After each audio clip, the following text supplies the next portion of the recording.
नमस्कार दर्शकों, मैं हूं आपका होस्ट एंड दोस्त आर के शर्मा और आप देख रहे हैं जी टाइम्स न्यूज 24 लाइव। आज के मुख्य समाचार। यूपी के प्राइमरी स्कूल्स में 5,856 शिक्षकों की तैनाती का रास्ता साफ, सुप्रीम कोर्ट से मिली राहत। यूपी के परिषदीय प्राथमिक स्कूल्स में 12,460 सहायक अध्यापक भर्ती के तहत नियुक्ति पत्र पाने वाले 5,856 सहायक अध्यापकों की तैनाती का रास्ता साफ हो गया। शून्य जनपद विवाद की सुनवाई करते हुए 15 मई को सुप्रीम कोर्ट ने छात्रहित के मद्देनजर ग्रीष्मावकाश के बाद 15 जून से शुरू हो रहे शैक्षणिक सत्र को देखते हुए उन चयनितों को पदस्थापित करने का आदेश दिया है जिन्हें नियुक्ति पत्र मिल चुके हैं। 2004 के बाद नौकरी पाए शिक्षकों को एनपीएस के तहत मिलेगी ग्रेच्युटी। इलाहाबाद विश्वविद्यालय और इसके संबद्ध कॉलेजेस में 2004 के बाद नियुक्त शिक्षक और कर्मचारियों को नई पेंशन स्कीम के तहत ग्रेच्युटी मिलेगी। ये निर्माण नॉर्थ हॉल में कुलपति प्रोफेसर संगीता श्रीवास्तव की अध्यक्षता में हुई कार्य परिषद की बैठक में लिया गया।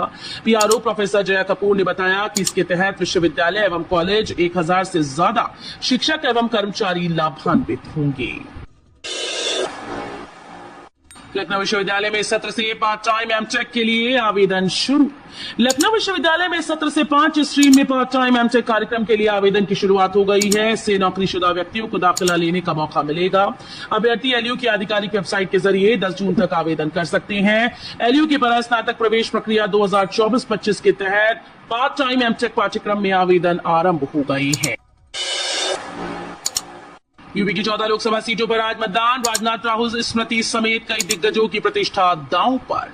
यूपी लोकसभा चुनाव का 5वां चरण देश और प्रदेश के राजनीतिक दृश्य के लिहाज से काफी महत्वपूर्ण है। इस चरण में उत्तर प्रदेश की 14 लोकसभा सीटों पर 4 केंद्रीय मंत्री सहित भाजपा की 11 मौजूदा सांसदों का राजनीतिक भविष्य तय होना है। इस चरण में 3 सीटों पर सबसे हाई प्रोफाइल चुनाव होगा।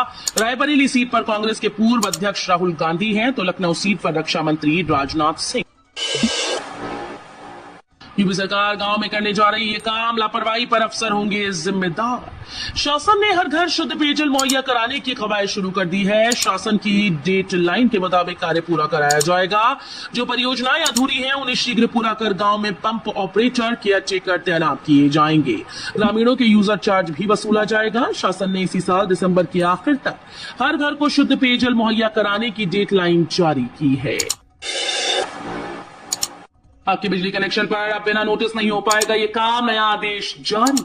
उत्तर प्रदेश पावर कॉर्पोरेशन प्रबंधन ने 3 महीने से लगातार स्वीकृत भार से अधिक विद्युत भार का उपयोग करने पर उपभोक्ताओं के कनेक्शन की भार वृद्धि किए जाने से पूर्व नोटिस दिए जाने का आदेश जारी किया है। इस नोटिस के बाद ही बिजली कंपनी उपभोक्ताओं के कनेक्शन पर भार बढ़ा सकेंगी। इस आशय का आदेश निदेशक वाणिज्य अमित कुमार श्रीवास्तव की तरफ से जारी किया गया। अधिक मुख्तार मिट्टी में मिल गए तो सपा को चक्कर आ रहा। प्रयागराज में योगी का बड़ा हमला। लोकसभा चुनाव के 6ठे चरण के लिए प्रचार ने तेजी पकड़ ली। रविवार को मुख्यमंत्री योगी आदित्यनाथ और समाजवादी पार्टी प्रमुख अखिलेश यादव राहुल गांधी के साथ प्रयागराज में थे। एक तरफ राहुल अखिलेश की जनसभा में भीड़ के कारण दोनों का भाषण नहीं हो सका, तो दूसरी तरफ सीएम योगी ने सपा पर करारा हमला बोला। प्रयागराज के माफिया अतीक अहमद और गाजीपुर के मुख्तार अंसारी को सपा का शागिर्द बताया। एक्सप्रेसवे के किनारे से गुजरेगी नोएडा मेट्रो। नोएडा और ग्रेटर नोएडा के लोगों के लिए बड़ी खुशखबरी है। अब वो दिन दूर नहीं कि आप ग्रेटर नोएडा और नोएडा के बीच सीधी कनेक्टिविटी मिल जाएगी। वहां से मुसाफिरों को ब्लू लाइन और मजेंटा लाइन की सुविधाएं मिलेंगी। दरअसल सेक्टर 142 से बोटेनिकल गार्डन तक बनने वाले 11.56 किलोमीटर लंबे नए मेट्रो कॉरिडोर पर काम चल रहा है। इसकी लागत 2254.35 करोड़ रुपए आएगी। ग्रेटर नोएडा वेस्ट सोसाइटी में बिजली कटौती का खतरा। एनपीसीएल ने भेजा orange bill. Greater Noida West स्थित सुपरटेक इको विलेज 1 सोसाइटी में बिजली कटौती का खतरा मंडरा रहा है।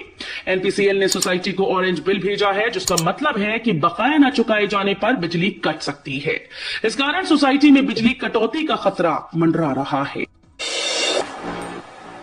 यूपी में पर्दे के पीछे अखिलेश के 4 स्तंभ रणनीति को दे रहे धार। उत्तर प्रदेश में लोकसभा चुनाव अभियान अपने चरम पर है। हर पार्टी जीत के दावे के साथ सियासी बिसात बिछाने में जुटी है। इस कड़ी में समाजवादी पार्टी प्रमुख अखिलेश यादव भारतीय जनता पार्टी की सरकार को उखाड़ फेंकने के कवायद में अपने 4 स्तंभों के साथ चुनावी मैदान में जोरदार लड़ाई लड़ रही हैं। बीजेपी के खिलाफ माहौल बनने और उसकी चाल को मात देने का श्रेय इस लोकसभा चुनाव में अखिलेश के 4 बाजुओं को दिया जा रहा है। नोएडा में ट्रैफिक जाम से मिलेगी निजात। लोकसभा चुनाव के रिजल्ट के बाद दिल्ली नोएडा लिंक रोड समेत शहर की प्रमुख सड़कों का चौड़ीकरण किया जाएगा। यातायात पुलिस ने अधिक वाहनों की आवाजाही वाली सड़कों का सर्वे पूरा कर इसका प्रस्ताव नोएडा प्राधिकरण को भेज दिया। नोएडा अथॉरिटी ने मौखिक तौर पर इस प्रस्ताव पर सहमति जताई। महामाया फ्लाईओवर से चिल्ला बॉर्डर तक, डीएनडी से नोएडा लिंक रोड तक, दलित प्रेरणा स्थल से फिल्म सिटी के पास डीएनडी तक दोनों तरफ जाम की समस्या गंभीर होती जा रही है। अपने विधायक के खिलाफ एक्शन की तैयारी में सपा, खत्म होगी विधायकी।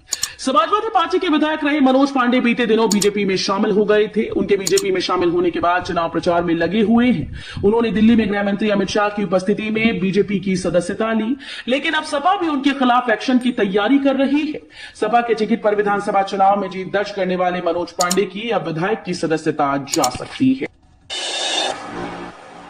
यूपी के जिलों में आज सार्वजनिक अवकाश, बंद रहेंगे स्कूल, प्रतिष्ठान और भी प्रतिबंध। लोकसभा चुनाव के 5वें चरण में आज 20 मई को यूपी के 21 जिलों की 14 लोकसभा सीटों पर मतदान है। इसको देखते हुए सार्वजनिक अवकाश घोषित किया गया।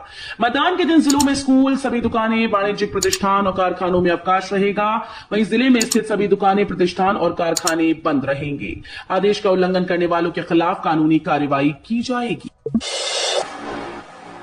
उत्तर प्रदेश लोक सेवा आयोग में सिस्टम एनालिस्ट के पद पर भर्ती।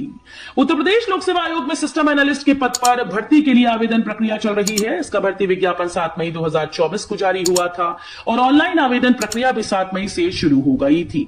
इच्छुक अभ्यर्थी अब आवेदन की अंतिम तिथि 7 जून 2024 तक ऑनलाइन आवेदन कर सकते हैं। आयोग की ओर से जारी भर्ती विज्ञापन के अनुसार आवेदन फॉर्म में संशोधन 14 जून तक और संबंधित दस्तावेजों की स्वप्रमाणित प्रतियां 21 जून 2024 को शाम 5 बजे तक भेजना है। छोटे हरिद्वार की तर्ज पर तैयार हो रहा पश्चिमी यूपी का ये संगम स्थल। वेस्ट यूपी में वैसे तो बहुत सारे ऐसे स्थान हैं जो अपनी किसी खास वजह से महत्ता रखते हैं, जिस कारण वहां पर लोग अपने आप ही खींचे चले आते हैं। ऐसे ही छोटे हरिद्वार के नाम से विख्यात संगम स्थल है, जिसकी प्रसिद्धि बहुत दूर दूर तक है और श्रद्धालु यहां पर स्नान करने आते हैं। जी हां, हम बात कर रहे हैं दिल्ली यमुनोत्री हाईवे से जलालाबाद के समीप शामली और सहारनपुर की सीमा पर स्थित गंदेवड़ा संगम स्थल की। सीएम योगी बोले, पाकिस्तान से बड़ा परमाणु बम भारत के पास, विपक्ष की नीतियां पाक परस्त। मुख्यमंत्री योगी आदित्यनाथ ने कहा कि इंडिया गठबंधन के नेता कहते हैं कि पाकिस्तान के पास एटम बम है, इसे लेकर अपनी नीतियों को बदलना होगा, लेकिन उनको ये नहीं पता कि भारत के पास उनसे भी बड़ा एटम बम है। विपक्ष की नीतियां पाकिस्तान को लेकर समर्थित हैं। बीते 10 वर्षों में भारत की पहचान एक समृद्ध देश के रूप में विश्व में हुई है। ट्रेन से भेजिए लगेज, लोडिंग से लेकर डिलीवरी तक मिलेगी पूर्ण जानकारी। ट्रेन से सामान भेजने वालों की लेट लतीफी आदि की शिकायतें अब दूर हो जाएंगी। उनको लोडिंग और अनलोडिंग से लेकर डिलीवरी तक की सूचना मिलेगी।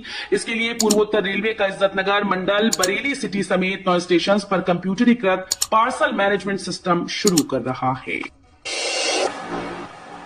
वाराणसी भदोही मार्ग पर अब हर 15 मिनट में मिलेंगी रोडवेज बसेस, जानिए कब शुरू होगी सुविधा। वाराणसी भदोही मार्ग रूट पर अब हर 15 मिनट पर यात्रियों को रोडवेज बसेस मिलेंगी। डग्गामार वाहनों पर ब्रेक लगाने के लिए रोडवेज के क्षेत्रीय प्रबंधक ने प्लान बनाया है। कैंट स्टेशन, लहरतारा, चांदपुर और लोहता क्षेत्र से कपसेठी, भदोही और प्रयागराज के लिए डग्गामार वाहनों का संचालन होता है। इस रूट पर रोडवेज बसेस कम होने के कारण निजी बसों का संचालन अधिक होता है। फूलपुर में राहुल गांधी और अखिलेश यादव की रैली में हंगामा, भाषण दिए बिना ही निकले दोनों नेता। लोकसभा चुनाव के मद्देनजर राजनेता लगातार चुनावी रैलियों में अपनी पार्टी का प्रचार कर रहे हैं। हालांकि एक रैली में समाजवादी पार्टी प्रमुख अखिलेश यादव और कांग्रेस नेता राहुल गांधी को बिना भाषण के ही लौटना पड़ा। फूलपुर लोकसभा सीट से सपा प्रत्याशी अमरनाथ मौर्य के समर्थन में आयोजित संयुक्त रैली के दौरान जमकर हंगामा हुआ और मंच पर भारी अव्यवस्था देखने को मिली। प्रोफेसर ओम शंकर के समर्थन में छात्रों ने हॉस्टल से निकाला बेड, बोले मरीजों के लिए करेंगे दान। आईएमएस बीएचयू के हृदय रोग विभाग अध्यक्ष प्रोफेसर ओम शंकर के अनशन का समर्थन करने वालों की संख्या दिन प्रतिदिन बढ़ती जा रही है। राजनीतिक दलों, शिक्षकों, सामाजिक संस्थानों के पदाधिकारियों, छात्रों ने अपना समर्थन देते हुए विश्वविद्यालय प्रशासन से मांगों पर कार्रवाई करने को कहा। परिसर के राजाराम हॉस्टल में रहने वाले छात्रों ने हॉस्टल से बेड को बाहर सड़क पर निकालकर प्रदर्शन किया। मऊ में मायावती ने सपा भाजपा और कांग्रेस पर जमकर साधा निशाना, फ्री राशन पर कही बड़ी बात।